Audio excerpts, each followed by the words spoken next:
policies around COVID precautions. It's on our website. Also, today, our membership committee is hosting a new to UU workshop and light lunch. So downstairs in our fellowship hall after the service, it's a time to get acquainted, to ask whatever questions you have about our church. You'll get a little bit of history, a broader understanding of our shared values and principles. I promise it's not too painful, and I'll get you on your way no later than 1:30. So if you're a newcomer, or if you just would like to know a little bit more about Unitarian Universalism, please feel free to join us. We preface our service by acknowledging that the land on which our home and our church were built was not uninhabited when European settlers arrived here with their ideas of conquest and ownership. For those of us who live in Moscow, Pullman, or other nearby communities, we live on the ancestral homelands of the Nimipu, colonized first by the French-speaking traders, the Palouse, and the Chichunch, called the Coeur d'Alene. If you're joining us from another place, I encourage you to discover who inhabited or moved through the place where you now live in the times before colonization and genocide. We pause to remember that we live on ground that was stolen, ground that cries out for justice and for responsible stewardship. May our remembering help us find the courage to do our part to restore wholeness to the earth and her peoples. We're also going to pause for just a moment to light a candle to pray for peace. As we hold in our hearts all those who are currently threatened by greed and imperialism, the people in Ukraine, from the people in Ukraine to those in Somalia, we're going to recommit ourselves to nurturing peace, peace in the world and peace within.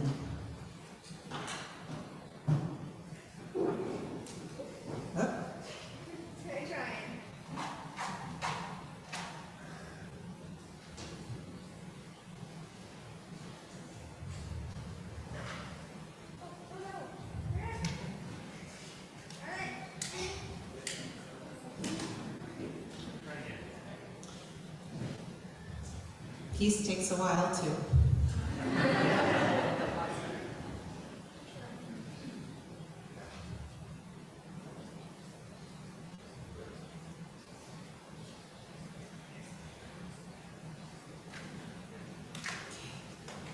And now I invite you to say our words of welcome with me. They're up on the screen. Welcome to you, old friends and new, young and old. You are an essential part of our celebration today. Whether today is your first or your 1000th Sunday in our midst, we are stronger because you are with us.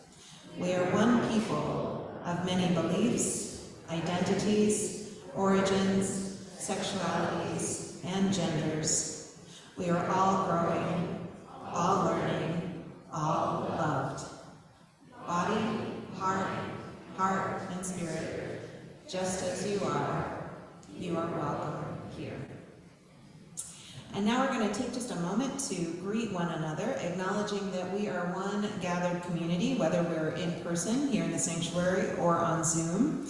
Those of you who are joining us on Zoom, I'd ask you to turn on your camera, please. And let's have the folks online wave to say hello to those of us who are here in person. They can't see you yet, so. Now, we'll have the people in the sanctuary wave back. All right. For those of you who are joining us on Zoom, if you haven't already lit a chalice, I'd invite you to do it now. Laura's already lit ours, so let's go ahead and say the words together. It's okay. In the light of truth and the warmth of love, we gather to seek and seek to share. And now let's rise and body your spirit to sing our sung affirmation.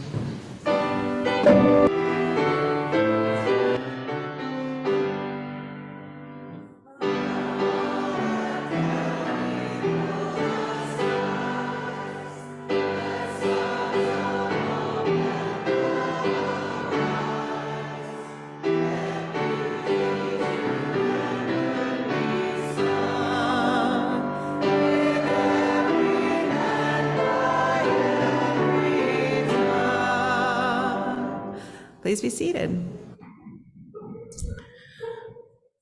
So yesterday was Palouse Pride over at East City Park. How many of you were there?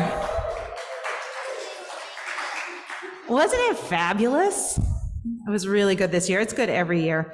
When I think back over my life thus far, I think the single most exciting development society-wide is this glorious blooming and blossoming of the queer community.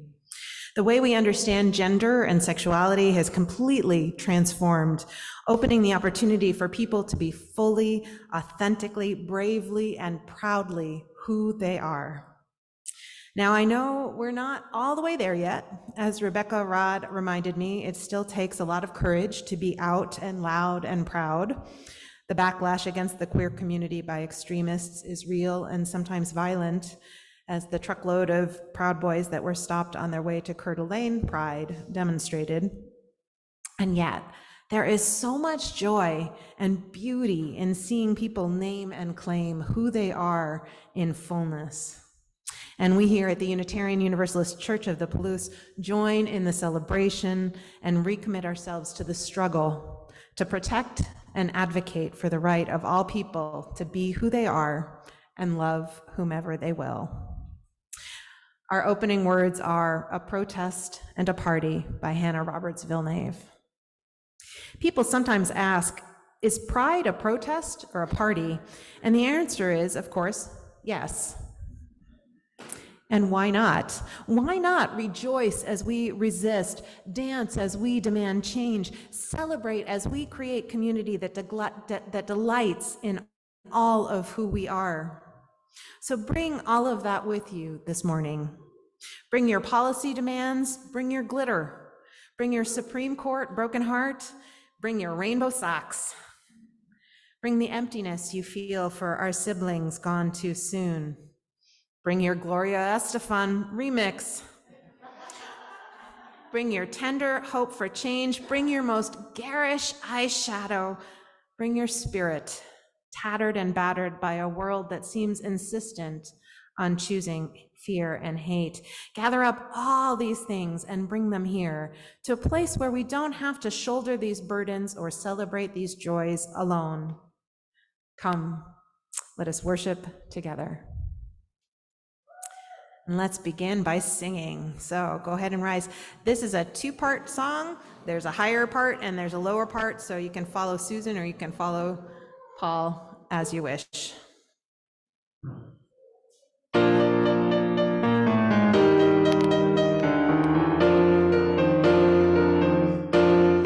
Now let us sing, sing, sing. Now let us sing, sing. Lift up your voice, be not afraid. Now let us sing to the power of the faith within. Now let us sing, sing. Now let us sing. Lift up your voice, be not afraid.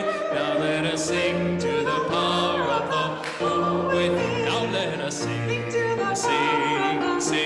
sing. Now let us sing. Lift up your voice, be not afraid. Now let us sing to the power of the love within. Now let us sing. Now let us sing. Lift up your voice, be not afraid. Now let us sing to the power of the joy within. I think that's my favorite. Ginger, you want to come forward for the story? And any of the kids want to come forward for the story too?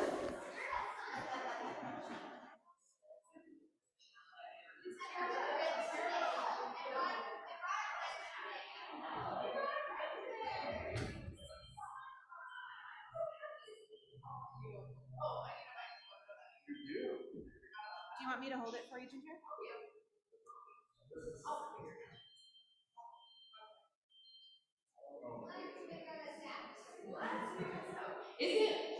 Isn't it funny that we're still figuring all this out when we're in a new space? Sometimes when we have new things going on, it takes some trial and error and trying to figure some things out.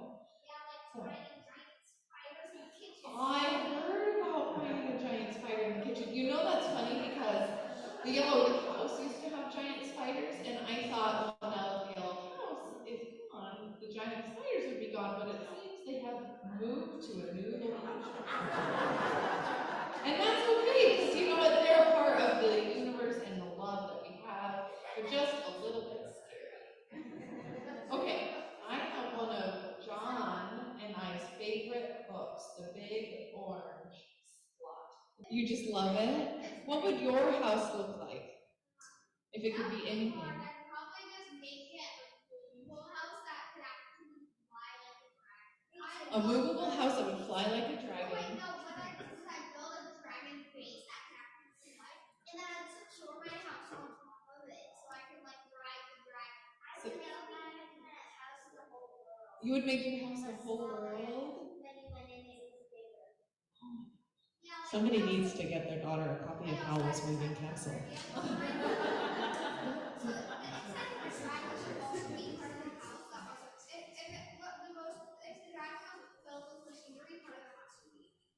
So whatever wasn't filled with machinery in the dragon house so it could fly, that's where you would live. I would make a small house on the inside. A small house, but on the inside would be bigger.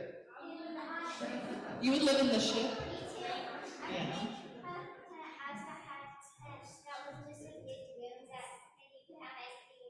You could have anything you imagined. What about you, Sophie? You have a brown house. Animals and vegetables and fruit would fill your house. Do you have one, John? John would just go to Mars. So, this story reminds me not only of our houses, but who we are as people. All of us are different inside, and sometimes you hear we all need to be the same. We all need to look the same, or act the same, or be the same. Is that a true thing? No, we're all unique. And we all have different loves and ideas and ways we want to express ourselves. So just like our houses, it's important that we get to express our true selves. We don't have to be a neat street. We need to be a community that looks like all of our dreams. We get to live our dreams and get to be the people we really are. And that's what this community does. This community doesn't need to be a neat street. We get to be a street full of people that look like all of our dreams and have steam shovels and castles and rainbows and everything you could imagine. And little cottages, anything you could imagine, yeah. I'm guessing Myrtle will just make his farmhouse. Myrtle would have a farmhouse. So we can think about that as we go to our RE classes today. And we actually do have art set up if you'd like to draw your dream house, because I would really like to see that. So let's sing our children out with the reed benediction and we'll go to classes.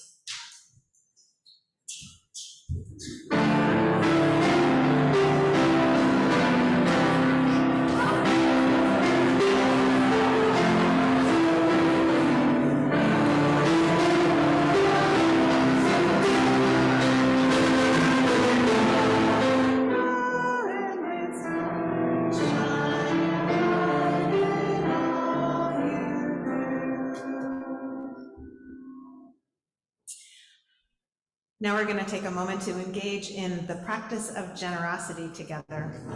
For those of you who are able to make a financial contribution, the logistics are on the screen. We'd invite you to either copy down the information you need or simply go to the website to make a donation. The web address for those of you on Zoom will be put in the chat. For those of you who are visiting or are here for the newer, you may not be aware that we typically give away all of the cash from our Sunday offering to local charities whose missions align with our values, a program called the Month of Sundays. This month, the recipient is COAST, a division of the Council on Aging and Human Services. COAST is a transportation provider that helps people maintain a quality lifestyle while having the freedom to live in any urban or rural area of choice, regardless of what services are available nearby. If you're donating online, you can choose Month of Sundays from the drop-down menu. If you're mailing or dropping off a check, simply indicate in the memo line whether it's intended for the Month of Sundays or for our general fund. In the spirit of love and for the continuing work of this church, we'll now take some time to practice generosity together.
So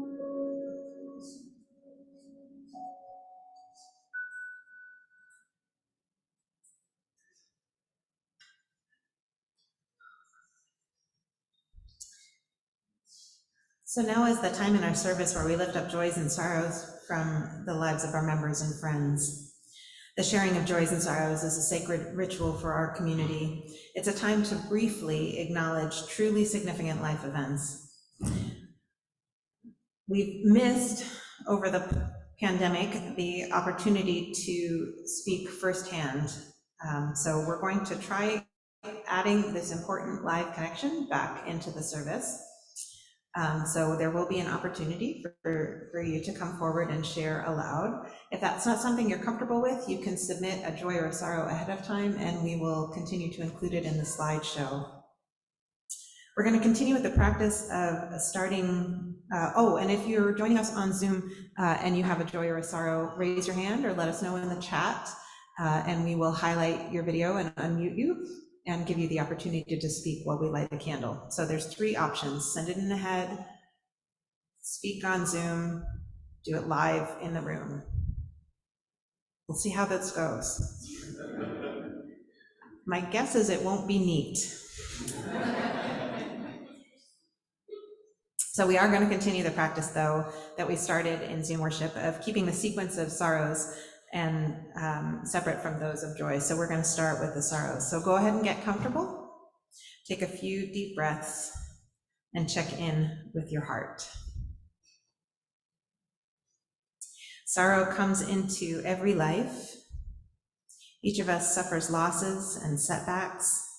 Each of us struggles and sometimes knows defeat. So together we create a circle of compassion wide enough to hold all the sorrow in our heart, all the pain in our lives. And I invite you now to sink just a little bit deeper into the spirit of meditation or of prayer.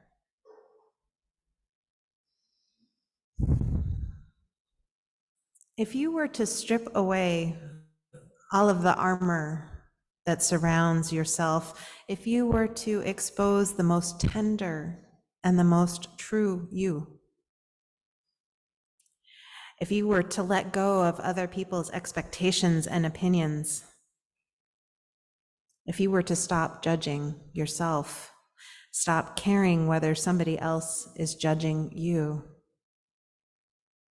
if you were to break free from the gender binary, if you were to embrace your authentic sexuality, if you were to bloom into the fullness of who you are without pretense or artifice, who would you be?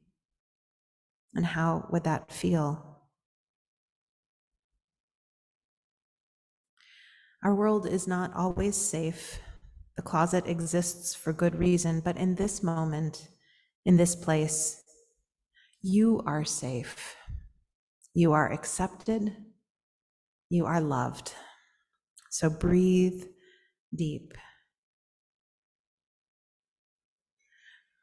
Know that you get to be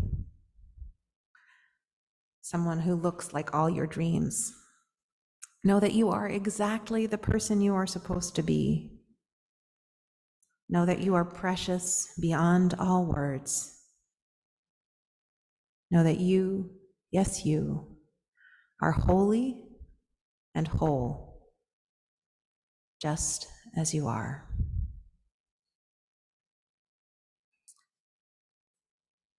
Amen, and blessed be.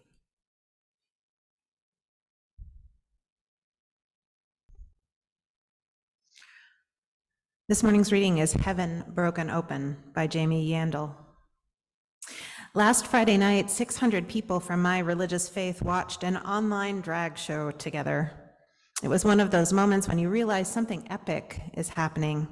I felt joy, a joy I haven't felt in a long time, from the tingling on the top of my skull to the electricity that flowed through my body down to my toes. The drag show was Heaven Broken Open, given to us for the evening. We were the angels, and the kings and queens were our royalty. Everything for a little while was perfect, and I saw the face of my God. My God is too big to fit into any pronouns. My God accepts my entire sacred and holy self. My God knows I was created for an expansive life and knows that the margins hold the most sacred and holiest parts of humanity. When I witness a drag show, I'm witnessing my God and all who are present. I can feel our connection, the rhythm of life running through all of us, and in all things, it is so obvious it almost hurts to feel it. In that moment, all of the struggles and pain incurred from existing as a person who's non-binary are washed away, and I am made new again. And that's the end of the reading, and that's why we do Pride Sunday every year. So just imagine it with me.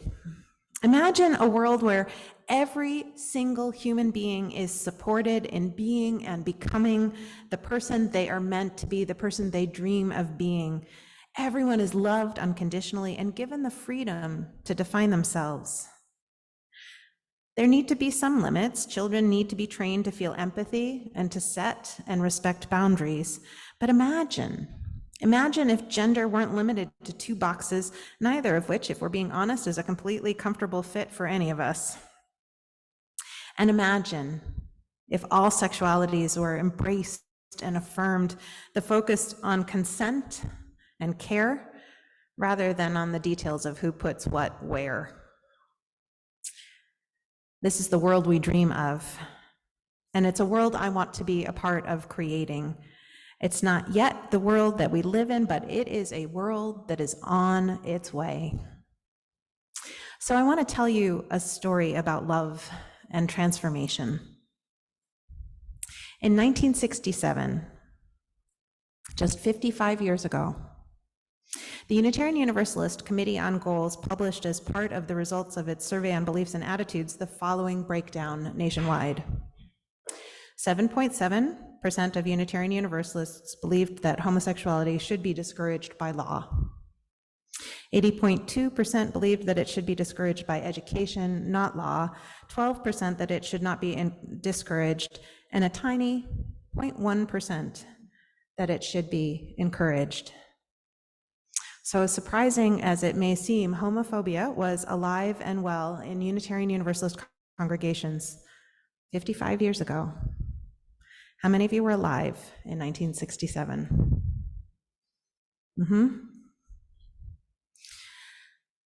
So what happened was that in 1970, the General Assembly passed a resolution to end discrimination against homosexuals and bisexuals and called on congregations to develop sex education programs that promoted healthy attitudes toward all forms of sexuality. In 1971, in response to the resolution, About Your Sexuality was released, AYS, a comprehensive sex ed curriculum that promoted a positive attitude toward homosexuality and bisexuality. Aimed at junior high students and developed in conjunction with the United Church of Christ, AYS is considered by some to be one of the most significant contributions we Unitarian Universalists have made to this world.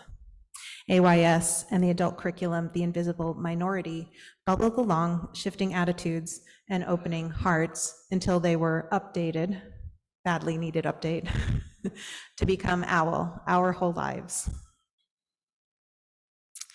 In 1973, the Office of Gay Affairs was created at the Unitarian Universalist Association, and in 1979, the Reverend Doug Strong became the first openly gay UU minister to be called to serve a congregation.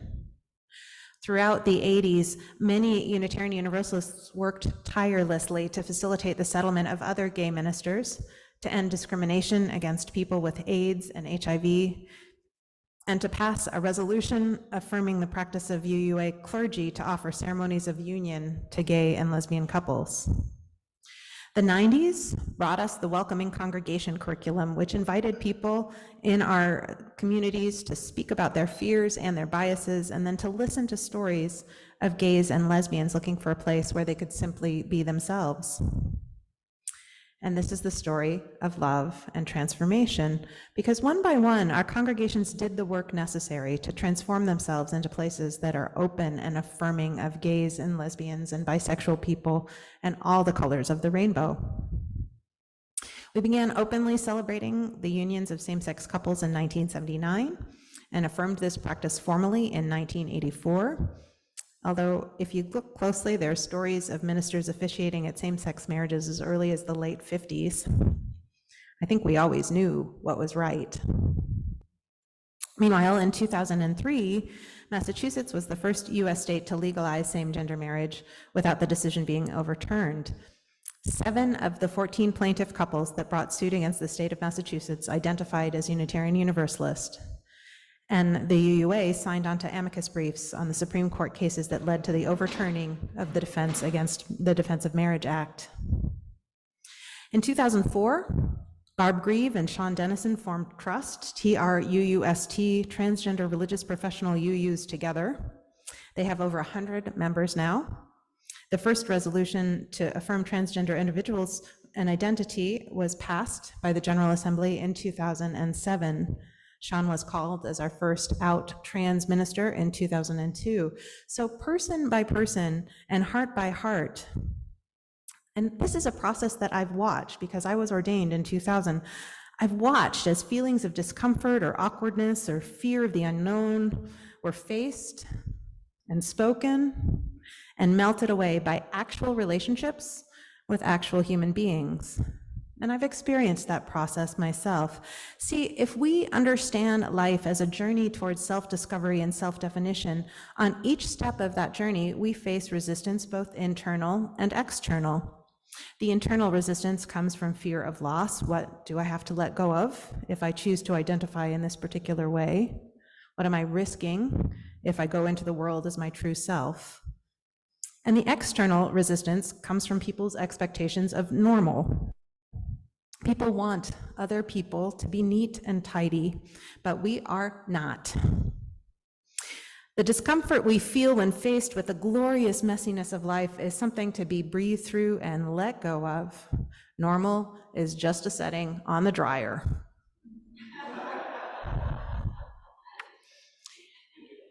When you think of a category of people as an abstraction, as a stereotype, it's possible to dismiss and discount and discriminate. But when you actually sit down and share time, share space, share ideas, feelings, experiences, and stories, something inevitably shifts. What makes us human is our ability to be in relationship with one another. In the mirror of one another's eyes, we see and become more truly ourselves. We become more loving, more accepting, more caring, and more whole. We've adapted and changed because we let love lead the way. In the 22 years that I've been a minister, whenever there's a call to stand up for equal rights for the queer community, Unitarian Universalists are the first in line to show up. And that makes me incredibly proud. Now, a parallel process has unfolded in society at large, though it's been a little bit slower and bumpier.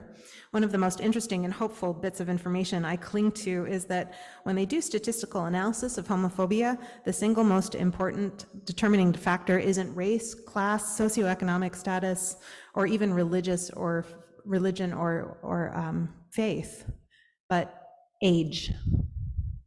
Age, which means that homophobia is, without a question, a dying ideology. Now, it would be impossible to say how much the work we Unitarian Universalists did influenced the wider societal shift, or how much the societal shift influenced our willingness to do the work we needed to do, but in the end, it just doesn't matter. Unitarian Universalism is stronger and better because of the leadership offered by our queer and trans folks. And the world is a better place because of the leadership offered by Unitarian Universalists.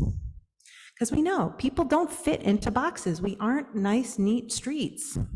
Life is messy. Identity is even messier. And if everybody insists upon defining themselves on their own terms rather than putting themselves into particular categories, we can't shy away from the messiness. Sexuality is way more complicated than simply gay, straight, or bi.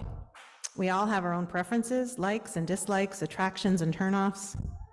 Sexual ethics need to be built on a robust understanding of consent, not outdated cultural norms that prioritize procreation. Gender is also far more complicated than the artificial social construct would have us believe. In my experience, no one's completely comfortable in the blue or the pink box. I know I've wasted way too much time and energy trying to change myself to fit into that feminine ideal. And I could be resentful of the fact that I had to work so hard, had to let go of some things. And, you know, the kids coming up nowadays, they don't have to deal with that struggle. But wouldn't that be miserly and short-sighted and mean? I just think it's glorious. I just think it's glorious to see them from the get-go being who they are and insisting that they be treated and spoken to in respectful ways. I mean, seriously, the gender construct was created as a tool of the colonialist, white supremacist patriarchy to concentrate power in the hands of rich white men. It's time, actually it's way past time, to blow it up. So I just love the way the generations raised in our congregation after this shift was well underway are breaking down those walls, claiming their authentic identity. I want to share with you a video sent in by a young person who grew up in this congregation. Can we cue that up, please? Videos for the church congregation I was raised in. A little background, this church taught me comprehensive, queer-inclusive sex ed back when I was 14. Like they've been marrying same-gender couples as long as I can remember. As far as I know, it was never a debate. They're doing a pride service this Sunday, and they invited me to share a brief video about who I am and how I identify. And I don't know how to do that briefly. I'm probably the closest label I have right now is genderqueer, which in my case basically just means gender. I hardly know her. I'm two frogs in a trench coat. My gender is that masculinity is a prison, and I'm an abolitionist. The cops, you're not my real dad. I never respected authority before. Why would I start with gender roles? I'm pretty. Actually, had a now ex-girlfriend told me that she couldn't call me beautiful because that word meant feminine to her. First of all, she was wrong. Masculinity can be beautiful, but leaving that aside, I am feminine. I am beautiful and graceful and nurturing and passionate and delicate and sensitive, and I don't understand how someone could look that deeply into my eyes and see so little of who I am. That's kind of the whole thing, right? Like gender expression and gender identity are different, but also like I've been out here trying to gender express who I gender am. Like I've been here the whole time, heart on my sleeve, literally permanently, and people look at all this and they're like, behold, a man. Like I walk on two legs upright.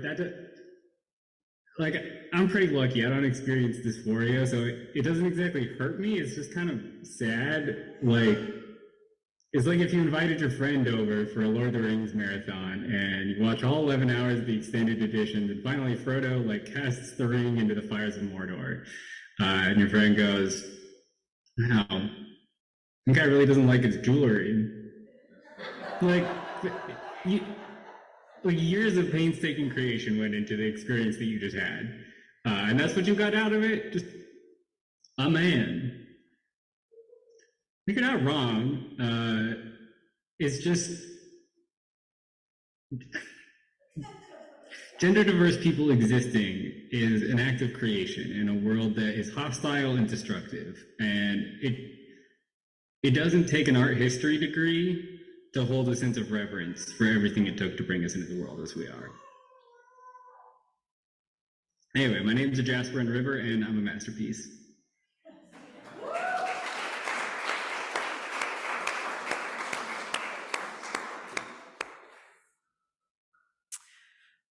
So that's what we're dreaming of, a world where everyone gets to be a masterpiece. How do we get from the world we live in to the world we dream of? Well, we have to keep fighting for it. Here in the city of Moscow, we've been able to include sexuality and gender identity in the statutes protecting basic human rights. But on the state level in Idaho, they still haven't added the words. So frustrating.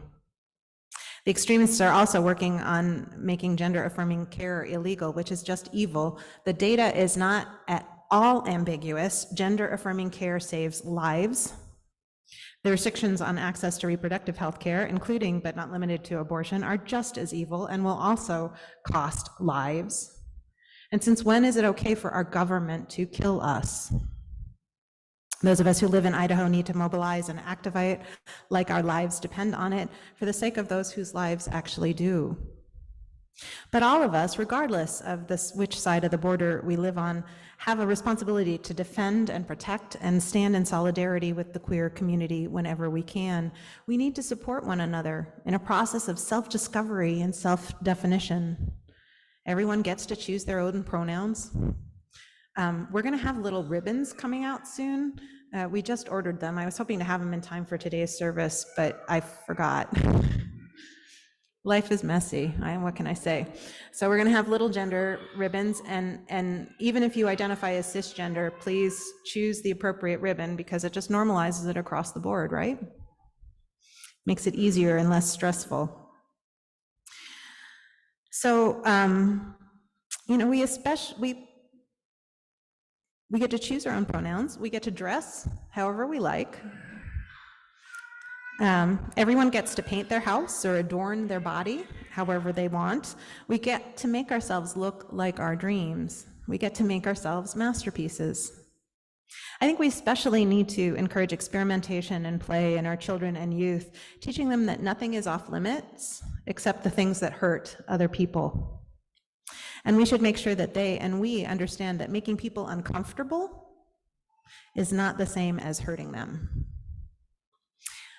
And above all, let's celebrate the results. Knowing that no presentation is permanent, let's glory in our own and other people's creative expression.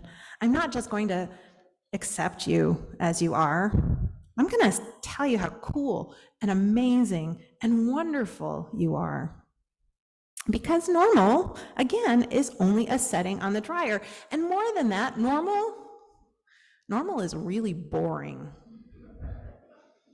So the most important thing we have to do is be fully, gloriously, outrageously ourselves, each of us queer in our own unique way. So let's smash the patriarchy, blow up the gender norms, blow up that idea that there is one right way to be human. It's crystal clear to anyone who has eyes and an open heart that we humans are designed to be gloriously, gorgeously unique. Each of us beautiful, each of us whole and worthy of love, each of us blessed. So be it, and so may it be.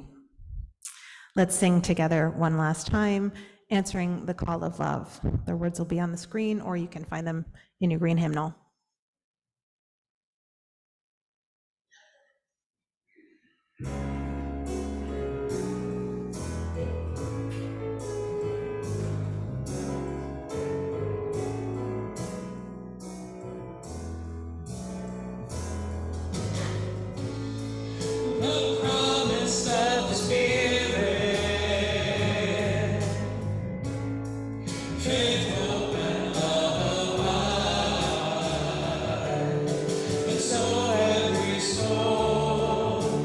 Blessed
Our closing reading is Rainbow Blessing.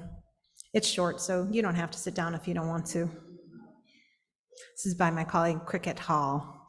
May the drag stage rise to meet you. May the world rise to accept and embrace you.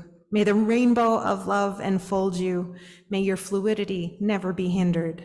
May your pronouns always be supported and your dead name forgotten. May those you invite into your life remain loyal. May your chosen family lift you up and catch you when you need it. And may you be able to catch others when they need it. May you remember, sensitivity is not weakness, but instead a great strength welling up inside you. And until we meet again, may you remember that you are loved and you are divine. Our musical benediction is There Is a Love.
Please join me in the words to extinguish our chalice.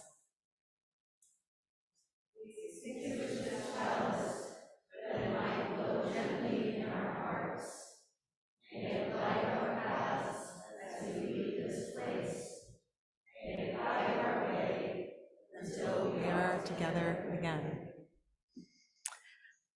This is a messy, glorious, beautiful community where people get to live in a way that embodies their dreams.